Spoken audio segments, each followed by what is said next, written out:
E gjithë gjatësia e brigjeve të lumit Semën, veçanërisht në segmentin midis Urrës së Kuçit, sektor Agim dhe fshatit Goriçan është kthyer në një vatërndotje të pakontrolluar. Mbetje ndërtimore, plastike, shtëpiake dhe organike janë hedhur në mënyrë të paligjshme dhe masive në anë të rrugës dhe në brigjet e lumit, duke krijuar një landfill informal që përhap erë të rënd, ndot peizazhin dhe përbën një kërcënim serioz për shëndetin publik. Ky territor që i përket njësisë administrative Poshtnje dhe Bashkisë Dimal, po përballet prej vitesh me mungesë të theksuar të menaxhimit të mbetjeve urbane, ndërkohë që institucionet lokale kanë zgjedhur heshtjen përballë shkatërimit të një pasurie natyrore siç është lumi Seman. Pavarësisht premtimeve të përsëritura nga drejtues lokal, përfshirë edhe kryetarin e bashkisë Juliana Memaj, situata në terren tregon të kundërtën. Mjedisi është i braktisur, kontrollet mungojnë dhe ndëshkimet janë inekzistente. Në një komunikim telefonik me drejtuesin e njësisë administrative Poshtnje, zoti Hasan Lila, ai nuk dha asnjë informacion konkret për masat e marra dhe reagimin e tij ndaj pyetjeve për këtë problem të rënd mjedisor ishte, në rastin më të mirë, arrogant dhe shmangës,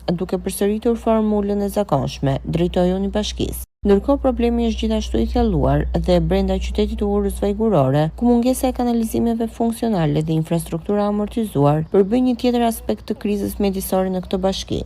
Lumi Seman, i përbërë nga degët Osum dhe Devoll, është një nga burimet më të rëndësishme ujore të ultësirës së Myzeqes dhe derdhet në Adriatik. Por për shkak të ndotjes masive, ky lum po kthehet në një burim të përhershëm rreziku për ekosistemin dhe shëndetin publik, pasi mbetjet urbane po përfundojnë jo vetëm në lum, por edhe në brigjet detare. Sipas banorëve, ndotja ka devijuar shtratin natyror të lumit dhe është kthyer në një bombë ekologjike me pasoja të rënda afatgjata. Institucionet shtetërore mbeten inaktive, ndërkohë që qytetarët ndëshkohen me heshtje për ndotjen që i kthehet vetë komunitetit.